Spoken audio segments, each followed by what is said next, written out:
Salam Bapak Ibu. Oke. Yang hadir katanya 2.500 tadi. Salam. Oke, angkat tanganmu. Ya, semangat ya. Yang semangat pasti dapat berkat lebih banyak nanti. Oke. Bapak Ibu yang saya kasihi, ya, kalau dibilang capek, capek Bapak sekalian. Saya baru semalam pulang dari Bandung, ya, jadi 4 hari saya di Jakarta terus Bandung, baru tadi pagi agak terlambat bangunnya, jadi tapi puji Tuhan karena kecintaan saya untuk selalu berbagi, ya, kecintaan saya untuk selalu memberitakan kabar baik, kecintaan saya untuk selalu melakukan tugas amanat agung, jadikanlah semua bangsa muridku.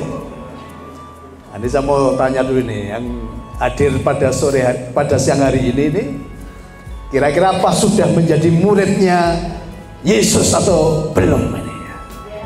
Ya, jangan-jangan baru secara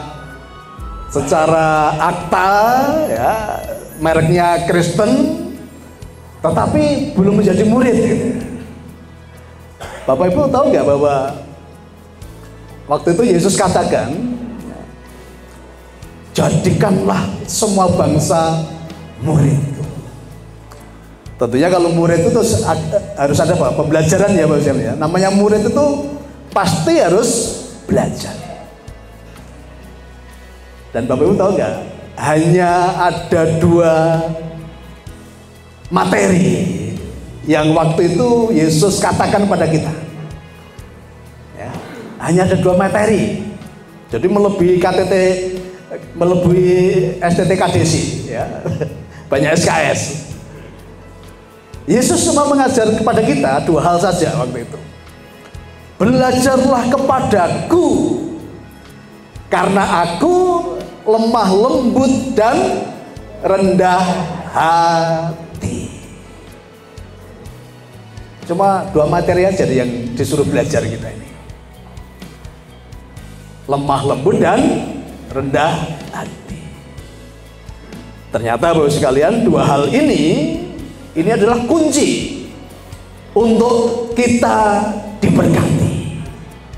Ya, 2 hal ini adalah kunci untuk kita bisa terhubung dengan Tuhan. Selama ini kita mesti cek dulu ini. Kita ini sudah terhubung dengan sang sumber belum sih? Kita ini sudah terhubung dengan sang sumber belum? Atau kita baru mengetahui? Karena kalau mengetahui dengan punya hubungan itu berbeda pasti kalian. Banyak orang mungkin tahu saya, mungkin lewat YouTube atau lewat kabar-kabar.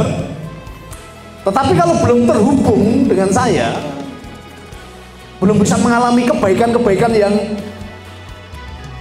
berasal dari kami, Bapak sekalian.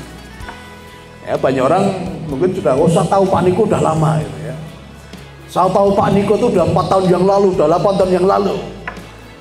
Tapi ternyata baru tahu, belum mengenal, gitu kan. Nah, ketika tahu itu ini banyak sekali mungkin sumber pengetahuan tadi tidak semuanya benar. Tapi kalau sudah terhubung, berarti ada hubungan yang dekat, mengenal. Itu kita bisa mengakses ya. Namanya mengenal itu kita bisa mengakses apa saja di dalam diri yang kita kenal itu, Bapak sekalian. Termasuk di dalam Tuhan ini ya. Ini sementara kita ini baru tahu atau sudah mengenal gitu. Rata-rata kalau di sekolah teologi itu ya, saya ini juga santri juga di sekolah teologi ya, termasuk santrinya KDC ini. Selama ini kita hanya masuk di mana? Wilayah pengetahuan. Ya, teori. Kalau teori, saya pikir banyak orang tahu ya. Bicara akademisi itu teori, nilainya bisa bagus. Tetapi kalau pengenalan itu berbeda dengan teori. Teori bicara ke hafalan, ya, teori bicara ke hafalan. Tetapi kalau pengenalan, ini kita bisa menjadi mirip, bahkan bisa sama persis dengan orang yang kita kenal, sekalian. Maka yang saya lakukan di Salatiga, ya, di rumah kami, Bapak sekalian, kami memuridkan, ya, bukan mengajar, kami memuridkan. Kami punya banyak murid. Pemuridannya apa? Mereka betul-betul mengenal siapa gurunya. Mereka betul-betul mengenal siapa pemimpinnya. Maka di tempat kami buka rumah kami, ya, supaya apa? Banyak orang mengenal saya. Bagaimana saya berperilaku setiap hari, bagaimana saya memperlakukan banyak orang, bagaimana kehidupan kami sehari-hari. Maka kami membuka rumah kami, Bapak sekalian. Semua orang bisa mengenal kami. Bahkan manajer-manajer saya, direksi saya, itu mengenal dekat dengan kami. Dan semua orang yang datang ke kami, Bapak sekalian, ya, saya membuka diri supaya mereka bisa mengenal, tidak hanya tahu. Karena kalau tahu nggak maksimal nanti. Tetapi ketika mengenal, kehidupan banyak orang diubahkan. Ya, kehidupan banyak orang diubahkan. Ini ada murid saya dari Wonogiri, ya, Pak Suroso, Pak Pur, itu sebelum pandemi, ya, mengenal saya. Itu selalu saya undang, ya, ketika ayo ke Solo makan bareng. Terus saya tanya, pengen makan apa? Request, gitu kan. Nah, ini sukanya B1 dia. Rica-rica sukanya. Supaya apa? Supaya mereka mengenal saya, Bapak sekalian. Maka saya undang makan di rumah, ngobrol. Kalau ngobrol tuh jam 3 itu datang di rumah, nanti pulangnya jam 1, jam 2 pagi baru pulang. Kenapa? Pengenalan tadi. Nah, sama halnya, Bapak sekalian, karena saya mengenal bahwa Tuhan itu dahsyat dan luar biasa. Bahkan saya sangat mengenal bahwa saya ini diciptakan ternyata segambar dengan Tuhan. Ingat-ingat ya, bahwa kita ini ternyata gambarnya Tuhan. Karena saya mengenal, saya sangat mengenal, dan saya sangat yakin dan saya sadar bahwa saya ini, Niko, itu diciptakan segambar dengan Tuhan. Kira-kira kalau segambar dengan Tuhan, dahsyat nggak? Oh, banyak yang nggak yakin ini kira-kira. Mungkin belum segambar ini ya. Kalau segambar dengan Tuhan, dahsyat nggak? Dahsyat. Kita ini, ya, Niko ini adalah gambarnya Tuhan. Kalau gambarnya Tuhan, kira-kira bisa memberi jawaban atau tidak? Bisa. Karena Tuhan adalah sumber dari segala jawaban. Nah, yang dibutuhkan apa sekalian? Kesadaran, ya, kesadaran. Karena aku ini gambarnya Tuhan, maka aku menjadi jawaban atas permasalahan banyak orang yang dibawa datang kepada saya. Karena Tuhan tadi pasti sumber jawaban. Dan karena ada Tuhan di dalam diriku,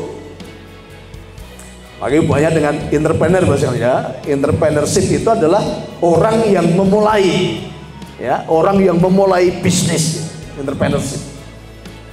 Nah, tentunya orang yang memulai bisnis itu di dalam dirinya harus ada ide, bahasanya, harus ada ide. Dan orang itu adalah orang yang kreatif. Nah, selama ini banyak orang bisnis itu bukan dari ide orisinal, bukan dari kreativitas, tapi banyak orang menjadi apa? follower, pengikut, meniru. Ya, bahkan ada istilah apa? ATM, amati, tiru, modifikasi. Ini belum entrepreneur. Ya, itu baru follower.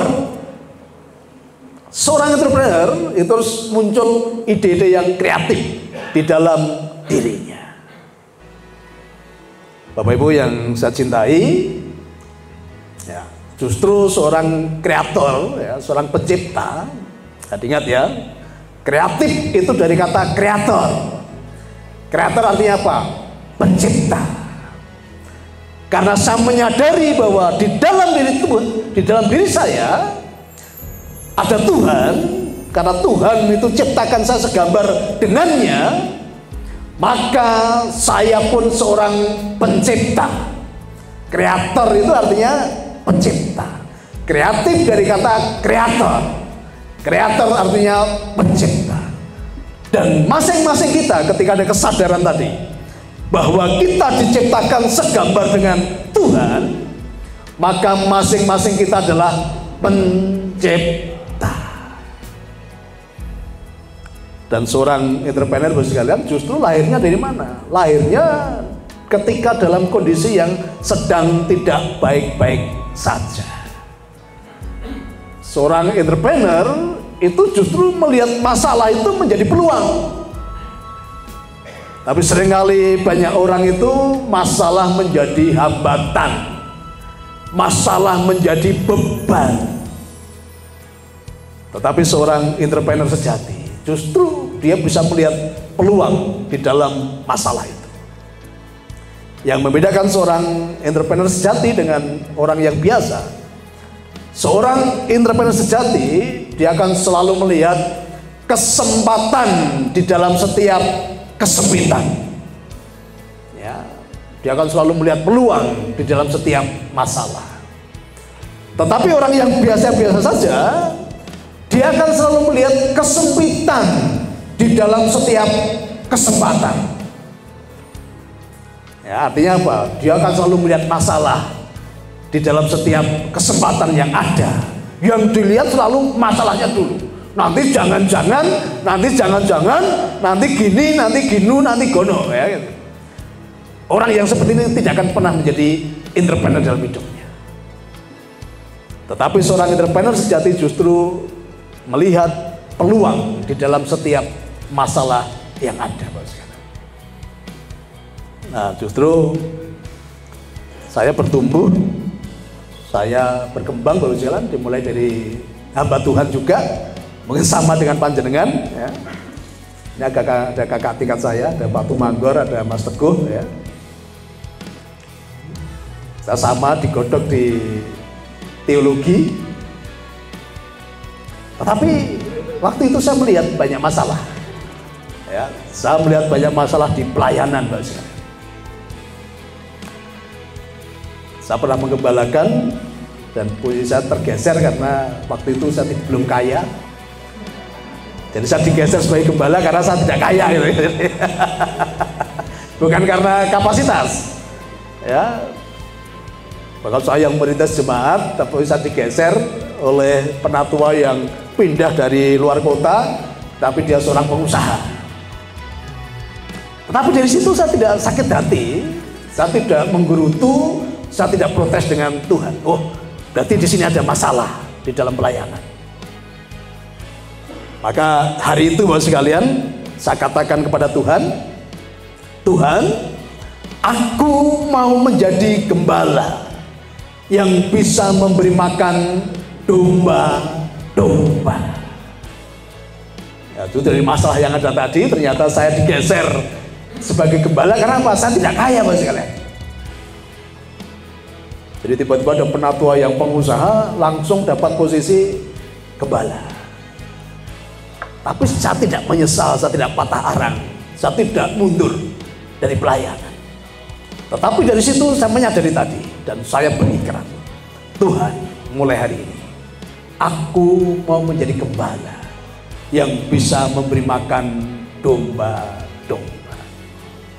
Maka tenang Bapak sekalian ya, hari ini di samping dapat makanan rohani, makanan jasmani disiapkan, dan tadi sudah disampaikan Pak Sentot, ya, pulang pun nanti nggak usah mikir, transportasi disiapkan.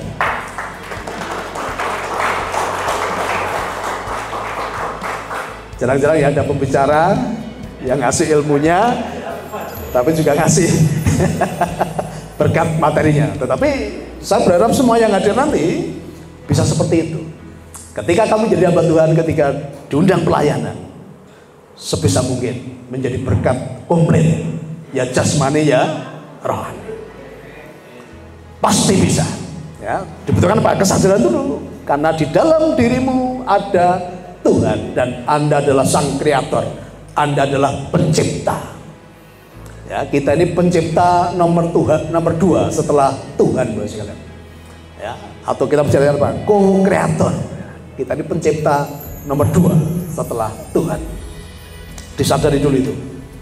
Nah, jadi seorang entrepreneur itu justru bisa melihat peluang di dalam setiap kesempitan, bisa melihat peluang di dalam setiap masalah.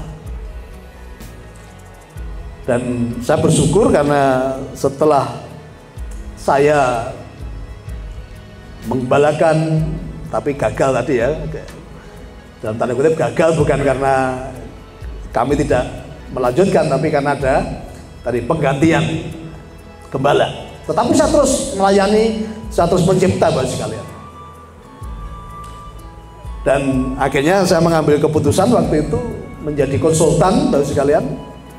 Nah, disinilah saya belajar banyak masalah dari klien-klien saya, dari orang-orang yang datang kepada saya. Maka konsultan tuh saya identikan apa? Kongkonane wong kesulitan. Karena setiap hari yang datang ke saya tuh orang-orang sulit, ya. Orang-orang sulit, orang-orang susah. Tetapi penciptaan saya yang kedua, Bapak sekalian, ya. Penciptaan pertama tadi, Tuhan, aku mau menjadi gembala yang bisa memberi makan domba-domba. Kemudian penciptaan saya yang nomor 2, Tuhan, aku mau menjadi jawaban atas permasalahan banyak orang yang dibawa datang kepada saya. Ini penciptaan nomor 2 Bapak sekalian. Dan sekitar 8 tahun yang lalu ketika saya sedang jalan-jalan di taman, ya, saya punya kebiasaan kalau pagi jalan kaki. Ketika saya sedang di taman, saya merenung, saya komunikasi dengan Tuhan, saya meditasi. Tuhan sapa saya dengan lembut. Ya, Tuhan itu kalau panggil saya mesra Bapak sekalian ya. Nang, ya, jadi kalau panggil saya itu nang gitu. Kalau Bapak Ibu belum dipanggil nang, berarti belum punya hubungan yang mesra dengan ya. Malah ada yang dipanggil apa? Des gitu ya. Ya, Nang, ingat gak kamu dengan apa yang kamu katakan? Bahwa kamu mau menjadi gembala yang bisa memberi makan domba-domba. Anakku, saat ini posisimu sudah di situ, Nang. Kamu saat ini sudah menggembalakan bukan hanya sekawanan domba, tetapi sekawanan umatku yang sudah tidak lagi terkotak-kotak dengan tembok-tembok denominasi dan agama. Bapak Ibu yang saya kasihi, ya, kalau secara member di YouTube sudah 56.000 ya, 57.000. Jadi kalau itu seperti domba, ya, itu sudah punya 57.000 domba dari berbagai kalangan, dari berbagai keyakinan. Tadi sudah tidak ada tembok-tembok penghalang, dan semuanya mengalami kebahagiaan, sukacita. Bahkan ya, penciptaan yang ketiga apa? Sugih bareng, happy bareng, Nusantara Jaya. Semua yang bersama dengan kami Bapak sekalian mengalami hal itu ya. Sugih iya, bahagia pasti. dan endingnya nanti Nusantara pasti jaya. Dimulai dari mana? Kesadaran dulu. Ya. Tadi saya menyadari ada Tuhan di dalam diri saya. Saya menyadari bahwa saya diciptakan segambar dengan Tuhan. Ketika belum ada penyadaran itu, banyak orang tidak powerful di dalam pelayanan dan di dalam kehidupannya.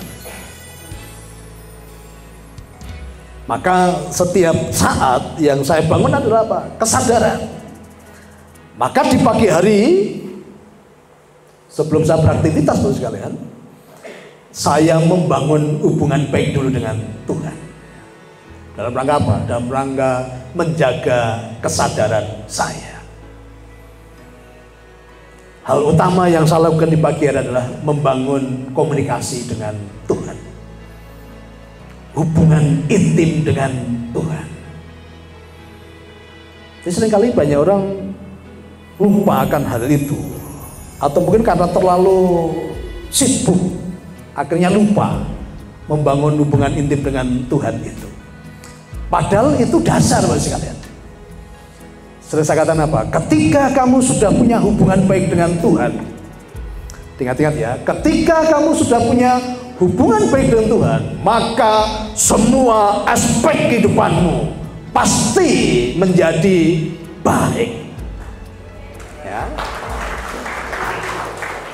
Ini janjinya Tuhan ya. Ketika kamu sudah punya hubungan baik dengan Tuhan, semua aspek kehidupanmu pasti menjadi baik. Karena saya tahu hal itu Bapak sekalian, maka yang utama dalam hidup saya, hidup kami adalah bagaimana setiap pagi membangun hubungan baik dengan Tuhan. Kalau dipikir ya, saya ini seorang pimpinan yang saat ini membawai 75 perusahaan lebih Mas.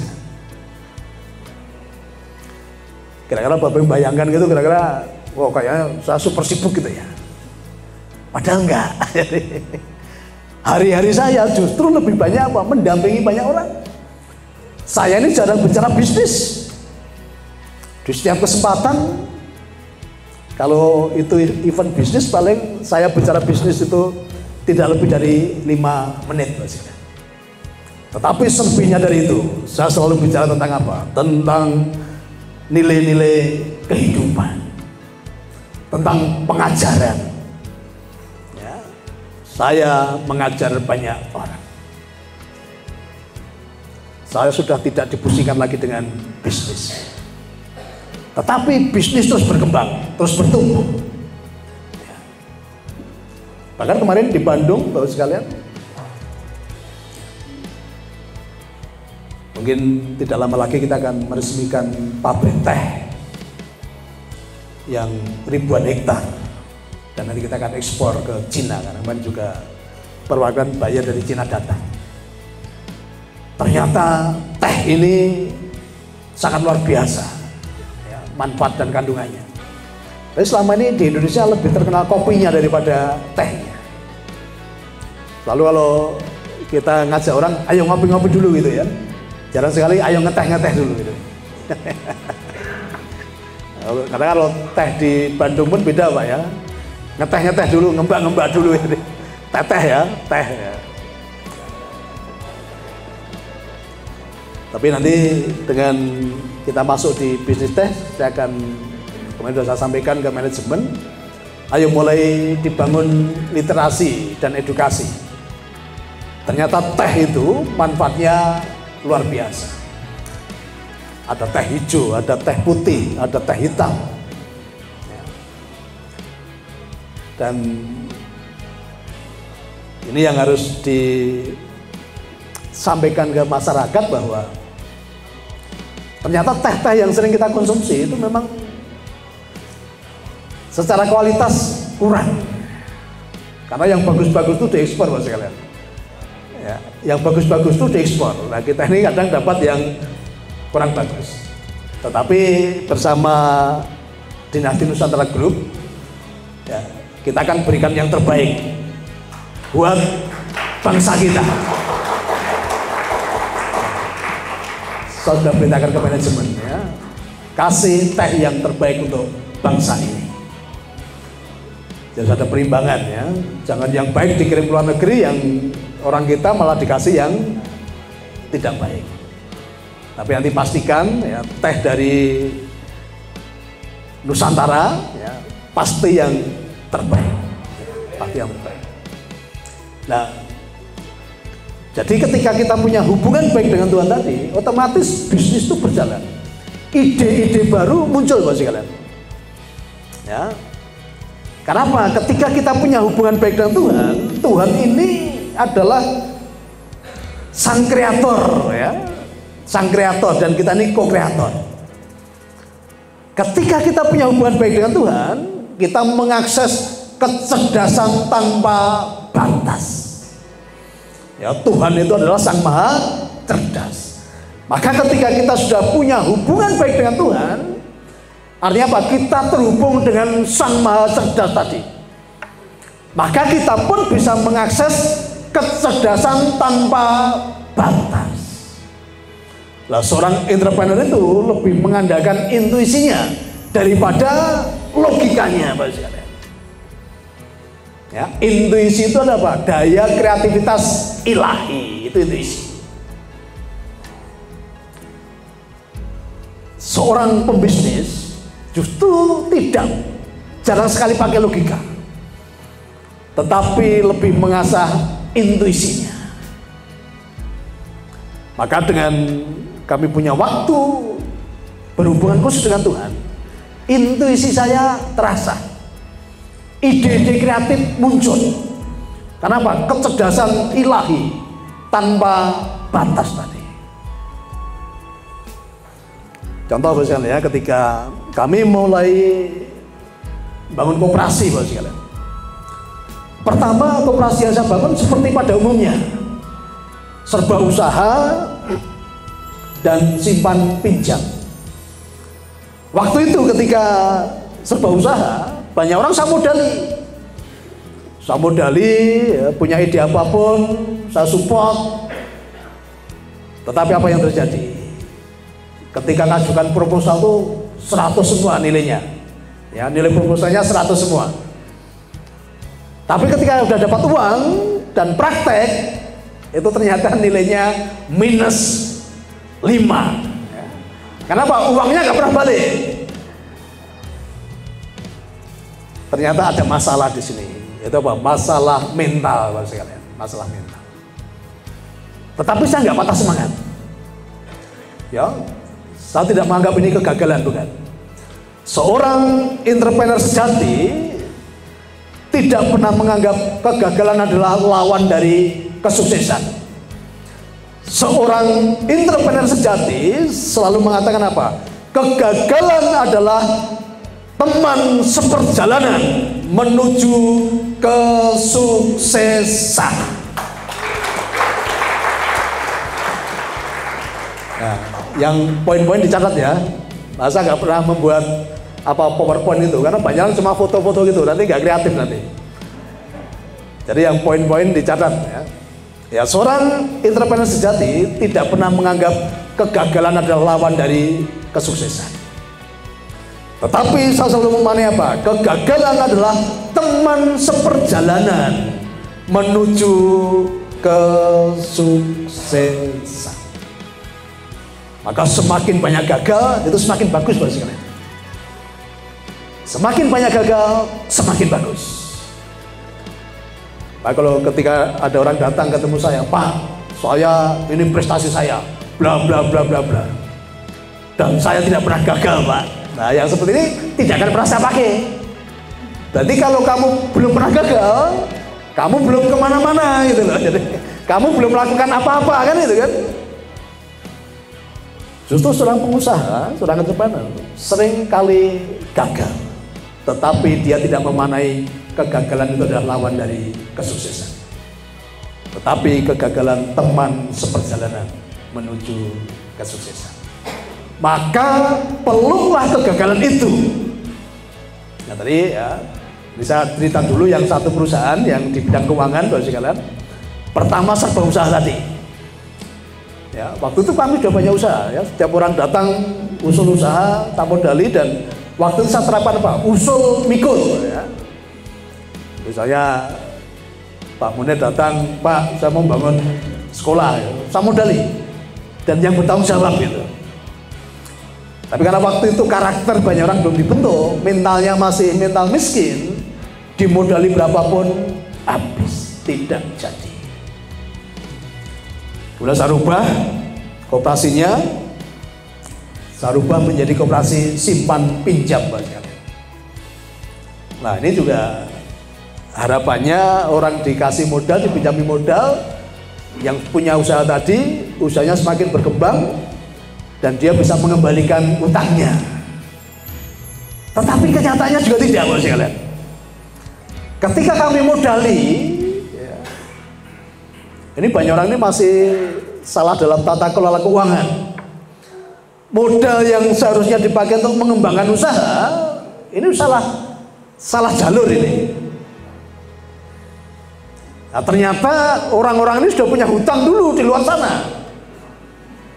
Jadi uang yang dari kami tadi sebagian dipakai untuk nutup hutangnya. Ternyata dia sudah gali lubang, tutup lubang. Maka usahanya tidak semakin besar. Atau banyak orang ketika kami pinjami uang tadi, bukan dipakai untuk mengembangkan usahanya, tetapi untuk membranding dirinya. Karena dia mengatakan pengusaha, bagi dia seorang pengusaha itu penampilannya harus mendukung. Maka dulu handphonenya masih biasa, begitu dapat uang pinjaman, handphonenya ganti, Mas sekalian. Karena apa? Supaya dia tadi dianggap pengusaha sukses gitu. Atau mobilnya ganti, walaupun DP, walaupun kredit.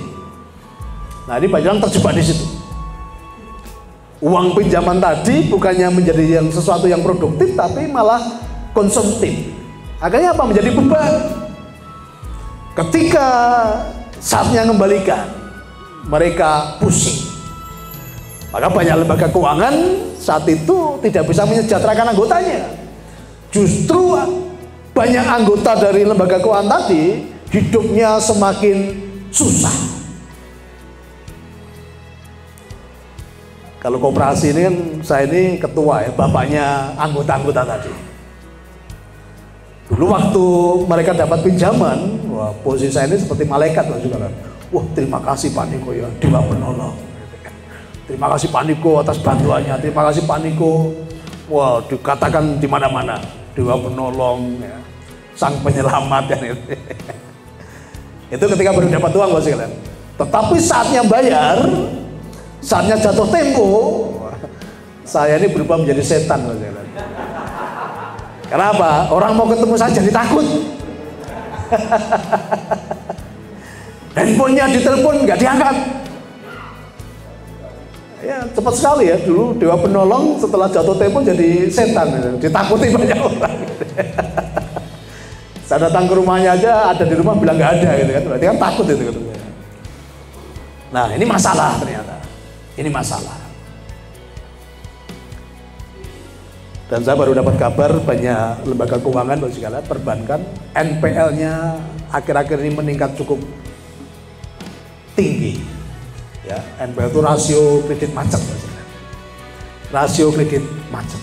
Banyak bank, termasuk bank-bank pemerintah, NPL-nya, kredit macetnya meningkat cukup tinggi. Nah, dari situ kemudian ini kan masalah nih, beberapa hal tadi kan masalah yang saya lihat tadi. Tetapi saya tidak patah arang, Bapak sekalian. Ya, saya tidak berhenti untuk berkarya. Nah, kalau begini berarti banyak orang belum bisa mengelola keuangan dengan baik. Termasuk para pengusaha ini mentalnya apa? Ketika bicara menjadi pengusaha, nomor satu yang muncul di kepalanya apa, Bapak sekalian? Ketika Bapak Ibu mau menjadi pengusaha, pertama kali yang muncul di dalam otak apa? Modal, ya, modal. Nah, kalau yang pertama kali muncul modal, berarti Anda belum bisa menjadi pengusaha yang baik. Karena ini dikasih modal berapapun, ini nggak akan jadi. Ya. Waktu saya jadi konsultan dulu banyak orang datang, Pak, saya ini pengen usaha, Pak, tetapi saya tidak punya modal, saya tidak punya uang. Kemudian ketika saya bertanya, lah kamu butuh uang berapa? Itu dia langsung nggak bisa jawab, pasti kalian. Berapa Pak ya kan itu? Tadi mau jadi pengusaha katanya butuh modal dan butuh uang, tapi ketika saya tanya kamu butuh uang berapa, dia nggak bisa jawab. Benar nggak? Selama ini Bapak Ibu juga jangan-jangan seperti itu. Mau jadi pengusaha, di sini orientasinya harus punya uang dulu. Tapi kalau ditanya butuh uang berapapun juga nggak bisa jawab. Paling jawabnya biar gampang sebanyak-banyaknya gitu ya. Sebanyak-banyaknya nanti habis itu pasti habis. Maka seorang pengusaha dimulai dari apa? Ide tadi, nomor satu ide, ya. Kreativitas, ya, mencipta. Jadi ide tadi munculnya yang paling bagus itu di saat ada masalah. Nah banyak orang tuh terlalu nyaman juga, ada masalah tapi terlalu nyaman dengan masalah itu, sehingga idenya tidak muncul. Padahal aslinya banyak masalah, Bapak sekalian. Oke, saya kasih cerita. Ini mungkin juga menjadi gambaran Bapak Ibu semuanya. Ada seorang guru dengan muridnya, ya, di sebuah padepokan, Bapak sekalian. Dan murid ini bertanya, guru, kenapa ada orang kaya dan ada orang miskin? Kenapa ada pengusaha dan ada yang tidak jadi pengusaha, artinya gitu ya. Kenapa ada orang kaya dan ada orang miskin? Kemudian sang guru tadi berkata kepada muridnya, "Nak, silahkan hari ini kamu keluar dari padepokan. Kamu datang ke sebuah desa dan cari di desa itu orang yang paling miskin, nak. Cari di desa itu orang yang paling miskin, paling susah hidupnya." Akhirnya anak tadi, ya murid tadi datang ke sebuah desa. Dia lihat di desa itu rumah yang paling jelek, ya, rumah yang paling jelek. Akhirnya dia masuk ke rumah itu, ya, ada satu keluarga, suami, istri, dan 2 orang anak. Di rumah itu ada satu sapi, dan keluarga ini tidurnya, jadi karena saking miskinnya, tidurnya bareng-bareng dengan sapi tadi. Ya, ada dapur, tapi nggak ada tempat tidur. Ya, ada sapi di situ, dan ini orang yang paling miskin di desa itu. Satu-satunya sumber penghidupannya adalah sapi yang diambil susunya, Pak. Akhirnya setelah menemukan orang yang paling miskin di desa itu, dia pulang laporan pada gurunya, "Guru, aku sudah menemukan orang yang paling miskin di desa itu." Akhirnya gurunya bilang, "Ayo besok kita ke sana, datang ke orang yang paling miskin itu."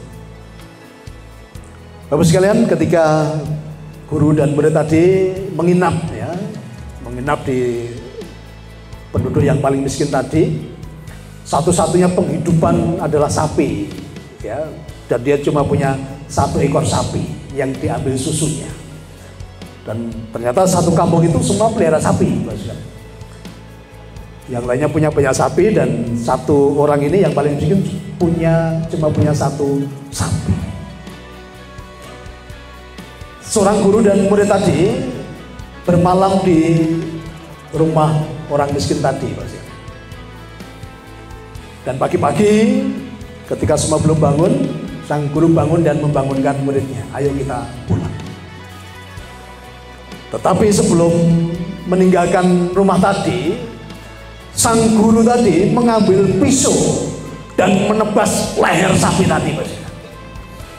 Ya, sang guru tadi mengambil pisau yang tajam dan menebas leher sapi tadi. Ini menurut Bapak sekalian, gurunya ini kejam nggak? Kejam sekali, ya. Dan sang murid tadi berontak. Sang murid tadi protes, "Guru, Anda ternyata sangat kejam. Anda yang guru yang bengis. Aku salah ikut kamu. Ternyata kamu guru yang sangat kejam. Itu satu-satunya penghidupan bagi keluarga yang miskin ini. Tetapi kenapa sang guru tega membunuh sapi itu yang menjadi sumber penghidupan dari keluarga itu? Dan sang guru dicecar pertanyaan, tapi dia tidak pernah menjawab. Dia nggak pernah menjawab. Tapi sang murid berkecamuk dan selalu menyalahkan gurunya. Guru sangat kejam. Tetapi sang guru tidak pernah merespon, tidak pernah menjawab. Dan selang 1 tahun kemudian, sang guru tadi panggil muridnya, "Nak, kesini. Coba kamu datang lagi ke kampung yang dulu kita bermalam di sana. Dan kamu cari rumah yang dulu kita pernah singgah. Rumah penduduk yang paling miskin di desa itu." Bapak sekalian, sang murid tadi datang lagi ke kampung itu. Dan dia tanya ke penduduk, "Pak, mana bapak yang dulu sangat miskin di sini? Kok saya tidak menemukan sekarang? Kemana orang itu? Yang dulu punya sapi 1, kemudian sapinya mati terbunuh. Dulu yang paling miskin di desa ini. Tetapi saya mencari kok tidak ketemu. Di mana gerangan?" Udah Bapak sekalian, penduduk di kampung itu mengatakan, kalau yang Anda cari, yang dulu sapinya pernah mati setahun yang lalu, orang yang paling miskin di kampung ini, itu kamu lihat, rumah yang paling besar dan paling baik, itu rumahnya. Itu Bapak sekalian. Itu rumah yang paling besar dan paling baik. Itu rumahnya dia sekarang. Bapak Ibu, dalam kehidupan kita seringkali nyaman dengan kondisi kemiskinan kita, kondisi keterpurukan kita. Lalu sekalian, cerita tadi begini ya. Justru ketika sang peternak sapi tadi, ketika sapi satu-satunya tadi mati, bapak tadi berpikir, karena di rumahnya tadi banyak kotoran, banyak kotoran. Dengan sapi yang sudah mati tadi, akhirnya dia nggak punya penghasilan, karena dia tidak lagi berharap dari susunya. Tapi dengan kotoran sapi yang ada tadi, akhirnya apa? Dia menanam sayur-sayuran, ya, dia menanam sayur-sayuran. Dan ketika dia menanam sayur-sayuran, ternyata sayurannya semakin berkembang dan mahal harga sayur di sana. Karena satu kampung tadi itu ternak sapi. Ketika mau makan sayur, itu belinya dari kampung sebelah yang jauh sekali sana. Maka dari kondisi yang menyakitkan tadi, bapak ini yang peternak tadi, akhirnya muncul ide kreatif. Akhirnya bekas kotoran sapi tadi ditanami sayur-sayuran. Dan ketika berkembang, ya, semakin bertumbuh, akhirnya dia bisa memperluas lahan pertaniannya. Ya, dia beli lahan untuk tanami sayuran lagi. Dia beli lahan lagi, tanami sayuran lagi. Dan akhirnya dia menjadi pengusaha sayur-sayuran yang sukses dan menjadi paling kaya di desa itu. Ada tepuk tangannya nih.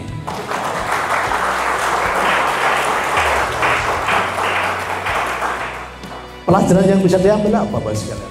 Seringkali kita terlalu nyaman dengan kondisi kita. Bahkan banyak orang malah menjual kekurangannya, kemiskinannya. Dia bangga menceritakan ulang-ulang tentang kekurangannya. Ini pun termasuk apa? Zona nyaman. Ya, zona nyaman gak hanya bicara tentang dalam kondisi baik, banyak orang tuh nyaman juga di tengah-tengah kekurangan, kemiskinan. Apalagi selalu akeh tunggale golek bolo itu ya. Ketika Mbak Tuhan ketemu gimana? Jemaatmu, gitu-gitu aja. Wes akeh tunggale kan gue bodoh kan itu. Nah, seringkali kita itu apa? Mencari persamaan tapi persamaan yang kurang baik. Dan merasa kalau akeh koncone gitu terus dianggap itu sebagai sesuatu yang wajar ya. Tidak, Bos. Tadi Tuhan kata apa? Tuhan akan mencukupkan sesuai dengan kekayaannya dan kelimpahannya. Kira-kira kekayaannya ada batasannya enggak? Tidak.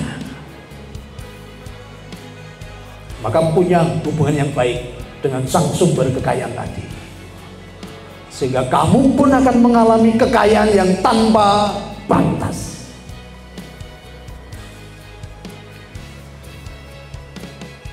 Namanya tanpa batas, Bapak sekalian. Maka saya tuh gak pernah mikir. Kenapa? Saya terhubung dengan sang sumber kekayaan yang tanpa batas. Justru kalau saya pakai logika, itu bicara apa? Keterbatasan. Satu-satunya batasan dalam hidupmu adalah logikamu. Kenapa banyak hamba Tuhan tidak powerful dalam melayani? Kenapa? Terlalu pakai logika. Saya ini sering guyon ya. Kalau ada orang jual beli otak, otak saya ini paling mahal. Kenapa? Jarang saya pakai, Pak Sekalian. Jarang saya pakai. Karena saya selalu pakai apa? Intuisi. Saya pakai intuisi. Intuisi tadi apa? Daya kreativitas ilahi. Justru ketika kamu menanggalkan logikamu, keajaiban, mukjizat pasti terjadi. Oke, kita belajar dari 5 roti dan 2 ikan, Bapak sekalian. Ini cerita yang sangat melegenda dan pasti hafal di luar kepala. 5 roti dan 2 ikan, tetapi memberkati ribuan orang. Tapi ada satu pelajaran, Bapak sekalian. Ketika Yesus tanya, siapa di antara kalian yang membawa bekal? Menurut Bapak Ibu, kira-kira yang tua-tua tadi bawa bekal nggak? Bawa. Bukannya nggak bawa, yang tua-tua pun juga bawa bekal, Bapak sekalian. Tetapi kenapa yang menjawab, yang angkat tangan anak kecil? Guru, aku punya 5 roti dan 2 ikan. Kenapa bukan yang tua yang jawab? Kenapa anak kecil yang jawab? Bapak sekalian, jangan-jangan ini gambaran. Kenapa yang tua-tua tidak menjawab? Karena yang tua-tua pakai logika. Terlanjur aku ngomong nanti gak cukup. Terlanjur aku ngomong nanti gak merata. Aku malah kurang. Benar gak? Jangan-jangan ini yang sering sekali Bapak Ibu alami dalam kehidupan ini. Karena apa? Pakai logika. Tetapi anak kecil, dia tidak pakai logika. Justru ketika logika ditanggalkan, keajaiban terjadi, Bos. 5 roti dan 2 ikan tadi mengenyangkan ribuan orang, bahkan masih sisa. Ketika hidupmu mau mengalami keajaiban, mukjizat, tanggalkan logika. Melangkahlah dengan iman. Seringkali yang membuat kita tidak mengalami mukjizat di dalam kehidupan kita apa? Karena logika kita. Saya salut dengan Pak Ketua. Ya, walaupun kecil tapi imannya besar. Ya, sama ya. Ternyata orang-orang yang kecil imannya besar. Tapi yang besar-besar imannya kecil. mukjizat di dalam kehidupan kita karena logika kita. Saya selalu dengan Pak Ketua, ya, walaupun kecil tapi imannya besar. Sama ya, ternyata orang yang kecil imannya besar, tapi yang besar-besar imannya kecil. Ya, jadi sekalian, kalau melihat situasinya, suasananya, banyak orang mungkin akan bilang, wah, nggak masuk akal STTKDSI mau jadi universitas. Tetapi kabar baiknya, kalau pakai akalmu memang nggak akan masuk. Dan begitu juga, bukannya nggak masuk akal, jangan-jangan akalmu yang belum masuk. Tetapi bersama Tuhan yang dasar, tidak ada perkara yang mustahil. Dan saya yakin semua pengurus STTKDSI, semua pengajar, guru-guru besar punya hubungan baik dengan Tuhan. Maka tidak lagi pakai logika, karena logika adalah keterbatasan. Ketika hubunganmu dengan Tuhan sudah baik, semua aspek kehidupanmu pasti menjadi baik. Dan STTKDSI saya yakin akan menjadi berkat bagi banyak orang, mengutus alumni-alumninya untuk menjadi entrepreneurship dimanapun mereka berada. Dan bagi para mahasiswa, jangan terlalu andalkan logikamu, tetapi bangun hubunganmu dengan sang sumber kekayaan tadi. Ya. Karena kemuliaannya, kekayaannya tanpa batas. Ketika kamu punya hubungan baik dengan dia, maka kamu akan mengalami kekayaan dan kemuliaan yang tanpa batas. Banyak orang yang sudah mengenal saya, berhubungan baik dengan saya, kehidupannya mengalami perubahan. Bahkan batasan-batasan yang dulu sering dipasang oleh manusia, batasan-batasan itu sudah dilewatkan. Apa batasan yang dipasang manusia? Kalau mau kaya harus kerja keras, itu batasan. Kabar buruknya apa? Tidak ada orang yang kerja keras menjadi kaya. Itu ada Pak Yakub itu, hamba Tuhan tapi juga kerja keras ya. Waktu kerja keras gak kaya-kaya Pak ya. Dari cerita punya pabrik rokok hancur, perumahan juga gak jadi kan itu kan. Karena dulu masih pakai kerja keras. Tapi begitu ketemu saya Bapak sekalian, gak kerja keras, kerjanya cuma keliling-keliling traktir orang gitu. Tapi uangnya sekarang lebih banyak daripada dulu ya.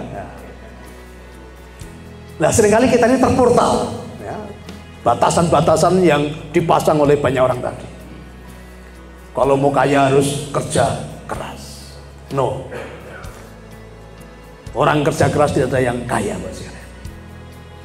Tapi saya selalu melihat orang yang sering senyum, sering ketawa, ya suka jalan-jalan, suka dolan, itu malah uangnya banyak.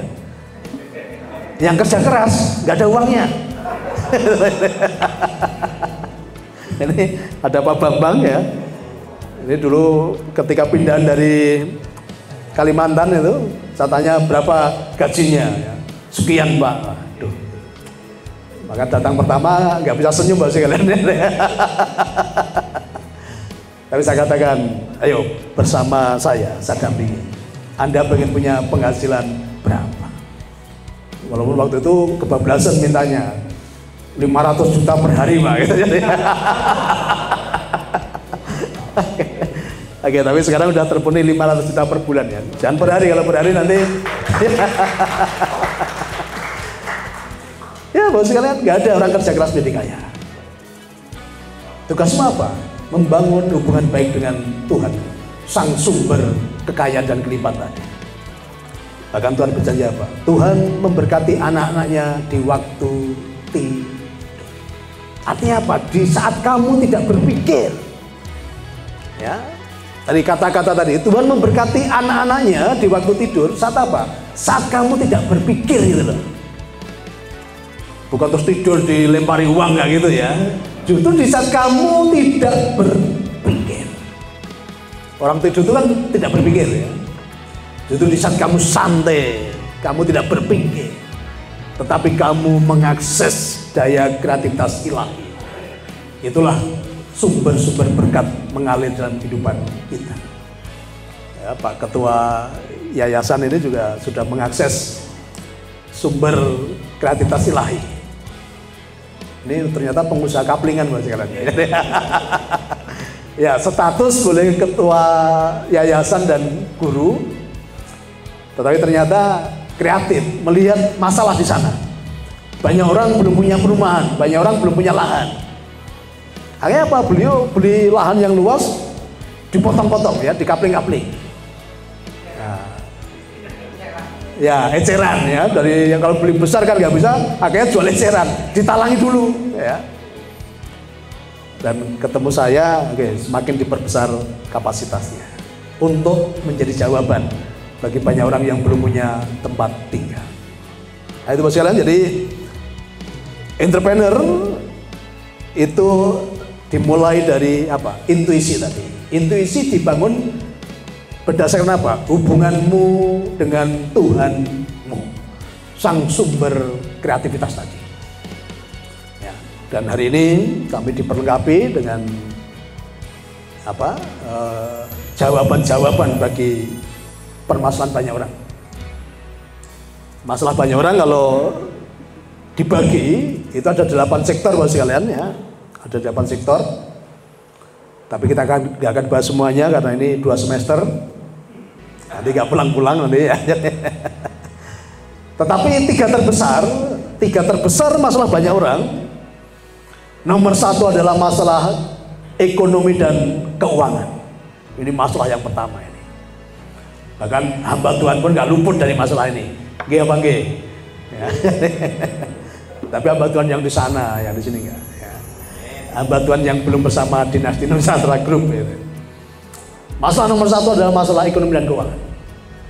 Ini menduduki peringkat pertama. Dan masalah yang kedua itu masalah asmara atau rumah tangga. Dan masalah yang ketiga masalah kesehatan. Dan kabar baiknya Bapak sekalian,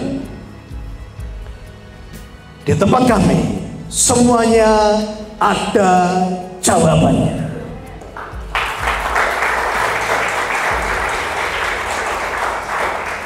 Untuk masalah keuangan sudah teruji ya, kami mendampingi anggota sudah puluhan tahun Bapak sekalian. Dan orang-orang yang sudah bersama kami saya dampingi, kelimpahan terjadi.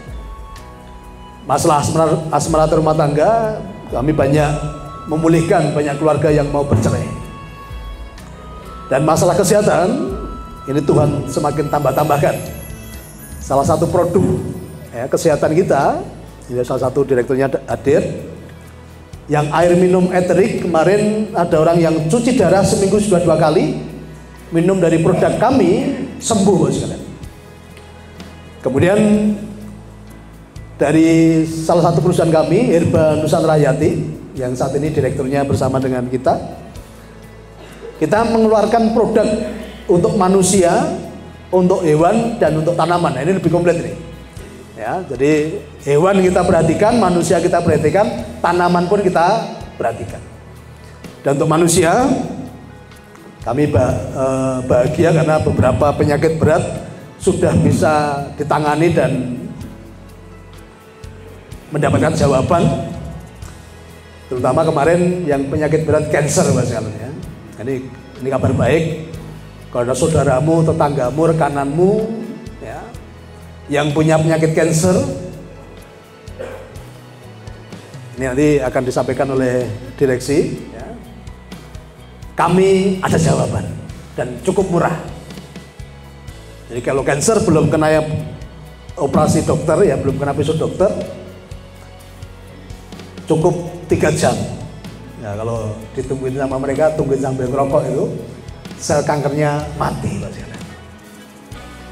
Ya, kalau udah kena episode dokter, mungkin perlu waktu karena tergantung kondisi pasien. Kalau kondisinya fit, mungkin lebih cepat.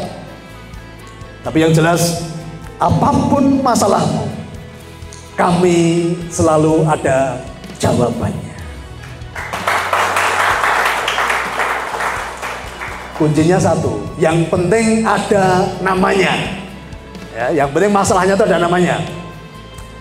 Kalau ada namanya, pasti ada jawabannya. Jangan datang, Pak, saya itu ada masalah, Pak. Ada masalah apa? Wah, itu Pak yang saya nggak tahu. Ini repot. Selama masalahmu ada namanya, pasti ada jawabannya. Bapak sekalian, pulang dari sini, mari kita menjadi entrepreneur sejati. Entrepreneur tidak mengandalkan logika, karena logika bicara keterbatasan. Tapi ketika mau jadi entrepreneur, bangun hubunganmu dengan Tuhan lebih intim lagi, perbanyak lagi waktunya. Selama ini saya melihat banyak orang tidak tahan, tidak nyaman ketika bertemu dengan Tuhan. Coba dicek ya, nyaman gak selama ini yang katanya kamu ketemu Tuhan? Kalau di gereja lebih dari 1 jam, kira-kira sudah mengeluh atau nyaman? Ayo yang benar ya, coba ketika udah lebih 1 jam itu, atau hamba Tuhannya khotbah lebih dari 45 menit, gelisah ya, gelisah. Udah sikut sana sikut sini. Yo, sopo suara sadundang neh. Justru banyak orang yang katanya di rumah Tuhan pun gak nyaman ketemu Tuhan. Padahal katanya datang ke rumah Tuhan. Bagaimana hidupmu mau nyaman ketika kamu yang katanya ketemu Tuhan pun tidak nyaman? Maka kenapa saya bertemu Tuhan itu 1 jam 2 jam sekalian? Karena saya ketemu Tuhan itu nyaman sekali gitu. Nyaman sekali. Mengalir, bisa komunikasi. Dan selama ini banyak orang ketemu Tuhan kan nggak pernah komunikasi. Ayo dicek yuk, selama ini kamu monolog atau dialog? Yang katanya ketemu Tuhan, monolog atau dialog? Monolog, ngejoke proposal, sambat.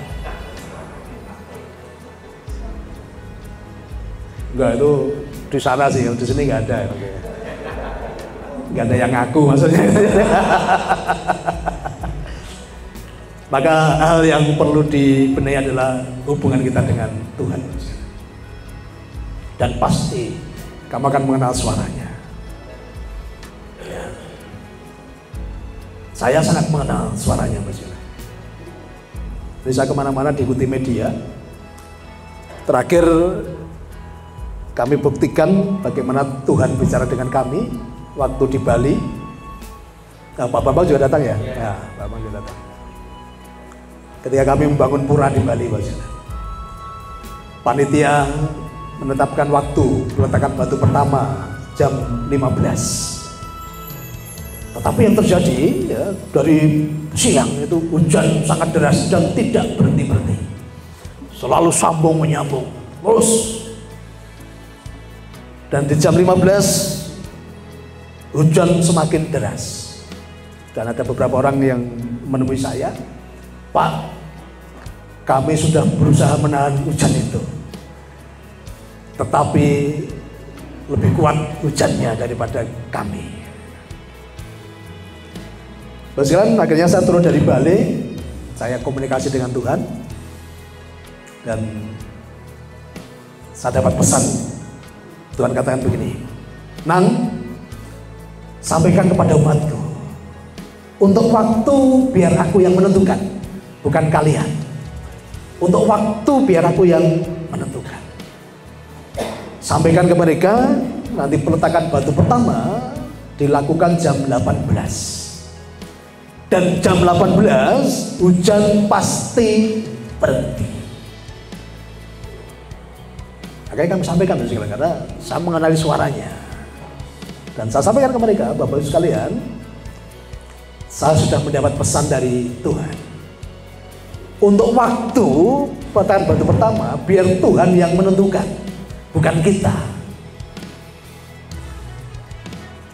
Pesannya, peletakan batu pertama nanti dilakukan jam 18. Karena semua powernya harus besar. Nah, tadi ada pesan, karena semua powernya besar. Maka untuk waktu juga biar Tuhan yang menentukan. Maka dipilih jam 18. Nah, kenapa jam 18? 1 tambah 8 itu 9 Bapak sekalian. Jadi itu angka semesta yang paling tinggi. Power kelimpahannya dan power spiritualnya besar. Angka 9 itu. Dan Tuhan katakan apa? Di jam 18 hujan pasti berhenti. Dan semua yang datang ini selalu yang dilihat jam. Jam 4 masih hujan. Jam 5 masih hujan. Jam tengah 6 masih hujan. 6 kurang seperempat masih hujan. 6 kurang 10 masih hujan. 6 kurang 5 masih hujan. Karena semua selalu lihat jam, karena nunggu jam 18 tadi. Konfirmasi dari semesta tadi. Dan di jam 18 hujan berhenti. Dan saya sudah sering sekali ya, terima pesan-pesan seperti itu. Karena apa? Saya sering dialog dengan Tuhan. Termasuk dalam bisnis, saya pun dialog. Ya, Tuhan katakan, nanti pengembangannya begini. Ya, nanti kamu akan ke sana, kamu akan ke luar negeri, kamu akan bukan di sini. Nanti ada pengusaha dari luar negeri akan menjadi rekananmu. Ya, saya mendengar suaranya. Lakukan. Bahkan Tuhan katakan apa? Nah, ketika banyak bisnis, Tuhan, gimana cara memikirkannya? Kamu gak usah pikirkan, itu bagianku. Tugasmu adalah mendampingi banyak orang. Tugasmu adalah melayani banyak orang. Tugasmu adalah mendampingi orang-orang yang sedang menangis. Itu bagianku, anakku. Maka ketika kamu sudah punya hubungan baik dengan Tuhan, Tuhan katakan apa? Nah, lakukan bagianmu, dan selebihnya itu bagianku. Seorang anak cukup menjalin hubungan baik dengan orang tuanya saja. Ketika hubunganmu dengan orang tuamu sudah baik, apalagi orang tuamu kaya raya, orang tuamu berkelimpahan. Ketika kamu hubunganmu dengan orang tua sudah baik, kira-kira kamu dapat kelimpahannya enggak? Pasti dapat. Sama dalam kehidupan bagi kalian. Ya, kita punya bapak yang kaya raya tadi, kekayaannya, kemuliaannya tanpa batas, sanggup mencukupkan, bahkan berkelimpahan berdasarkan kekayaannya, bukan kekayaan kita. Ya, kalau kekayaannya Pak Munir terbatas, kekayaannya Pak Karna terbatas, tetapi berdasarkan kekayaannya yang tanpa batas. Bangun hubunganmu dengan Tuhan lebih baik lagi, maka semua kehidupanmu, keuanganmu, kelimpahanmu, rumah tanggamu, pelayananmu, semuanya pasti menjadi baik. Terima kasih. KDSI Dinasti Nusantara Suketara Hepsi Bara